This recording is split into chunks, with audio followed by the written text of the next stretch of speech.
What's up, you guys? It's Graham here. So how sad is this? 80% of New Year's resolutions fail by the second week of February. And if you haven't noticed, today is February 14th, the second week of February. Now, I know it's also Valentine's Day, but for purposes of this video, it's why New Year's resolutions fail by today day. That makes sense. So let's take a look at this and figure out what's going on behind the scenes and how you can stay consistent in actually getting what you've set out to achieve without falling into one of these traps where you just slowly let it fizzle out. Maybe you get a little bit tired of it, you keep putting it off, you get bored of it, you change your mind, and you don't actually ever realize your true potential because you just keep putting it off, and then it never happens, and then you end up making the same goal the next year, hoping for different results. I'm gonna go to the bank, I'm gonna get my Bitcoins, I'm going to actually put it into dollars. So case in point here, I've gone over my Graham Stephan 2008 goal challenge videos that some of you guys have posted, and very few people from that have posted consistently after that or have done any sort of follow-up whatsoever. But it's not just this. I think it runs true with almost all things. It's very easy to start off on such a great trajectory with a lot of excitement behind it, only to fall into complacency shortly afterwards, and then again, slowly fizzles out to nothing. See, the reality is the excitement of starting something new wears off fairly quickly, and then you're just left with the treachery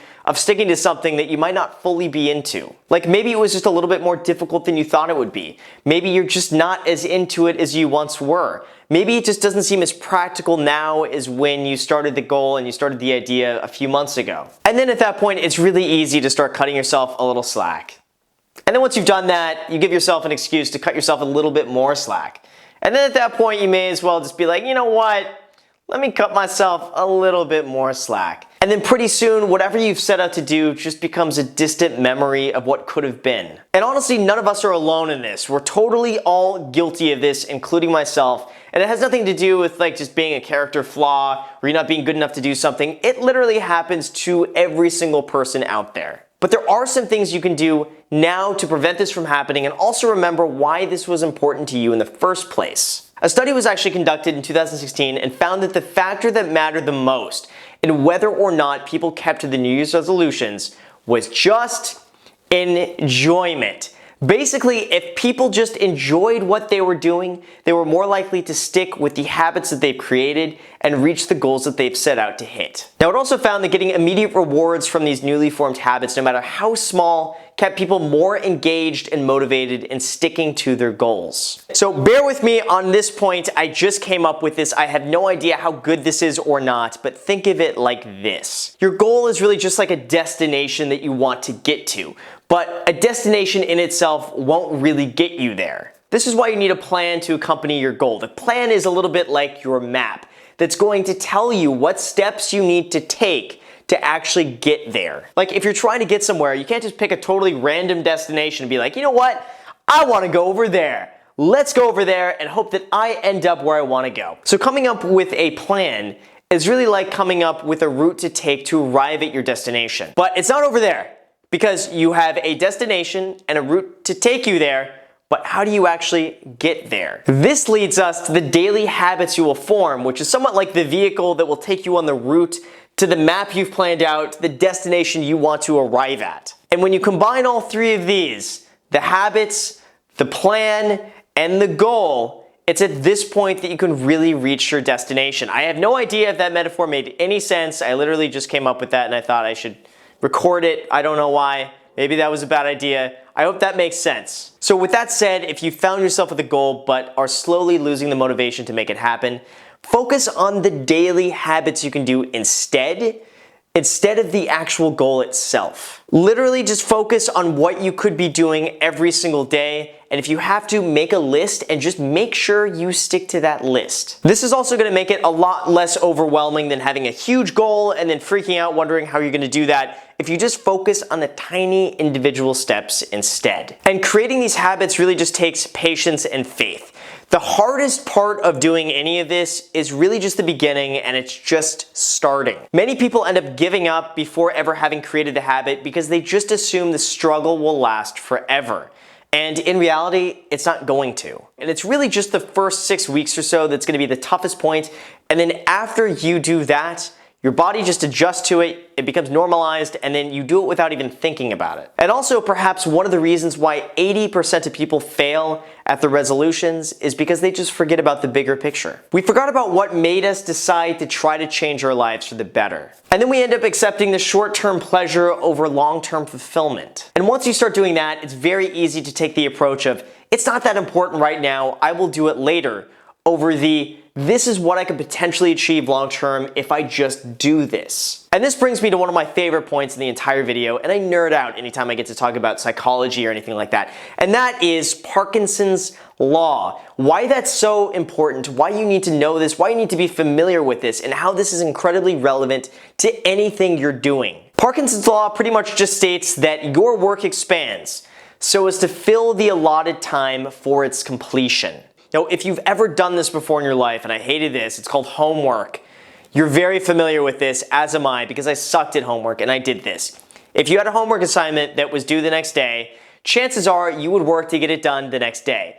If you have a homework assignment that's due next week, chances are you'll work on that for the entire week to turn it in. Same thing like if you have a 9-to-5 job. If they give you a set amount of tasks to do in the day between 9 a.m. and 5 p.m., you will find the time to complete all the tasks you need to do by 5 p.m.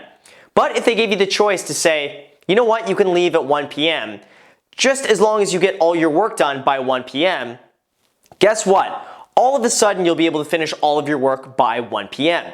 That is Parkinson's law. You will basically take as long as what's given to you to complete a task. So if you're given a day, you will take a day.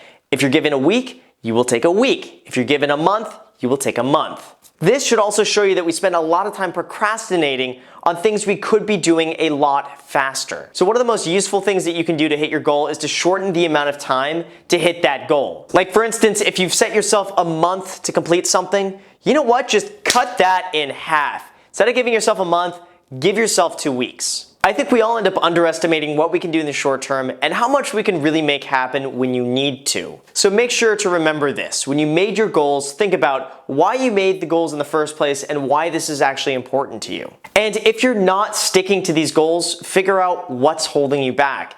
Are they too vague? Are they not specific enough? Is it too much? Do you feel overwhelmed?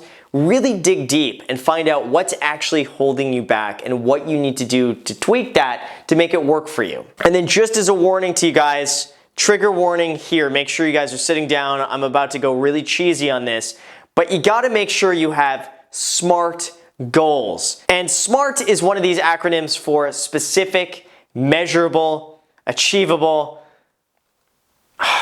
relevant, and time-based. So we'll start at the very beginning here with the S. Just make sure it's specific, it's precise, and you know exactly what you want. And then the M, just make sure, again, it's measurable and that you can actually measure your progress along the way. That it's not some arbitrary goal, you have no idea when you hit it or you don't. Make sure you can see the steps along the way to get there. When I started to put $10,000 a day on her, right on her. Then when I mean achievable, just make sure you can actually do it. Don't just say like, I want $1 trillion.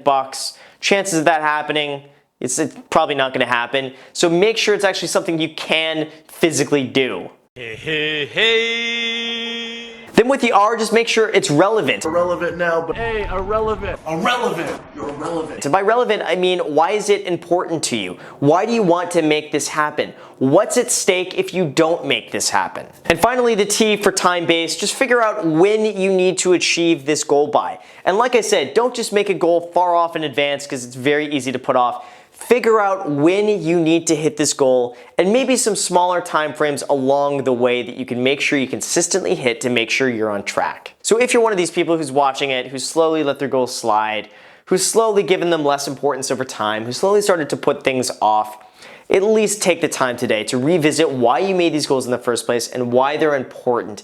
And then think about some things that you can do to make sure you hit these goals and to make sure you stick with them. And again, it's important to realize why they're important in the first place so you don't end up as one of these 80% that doesn't hit their goals but instead watches YouTube videos and Tai Lopez ads and not making what they want happen.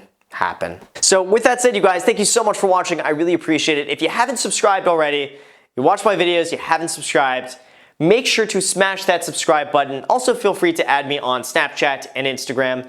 Post are pretty much daily, so if you want to be a part of it there, feel free to add me there. And lastly, I hate to be that guy. I hate it. I hate doing this, but I literally got to be this guy for like 20 seconds.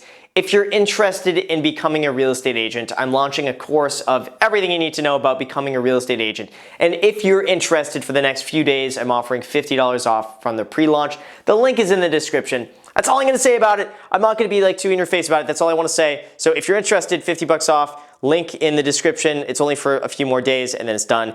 That's it. I think that was less than 20 seconds.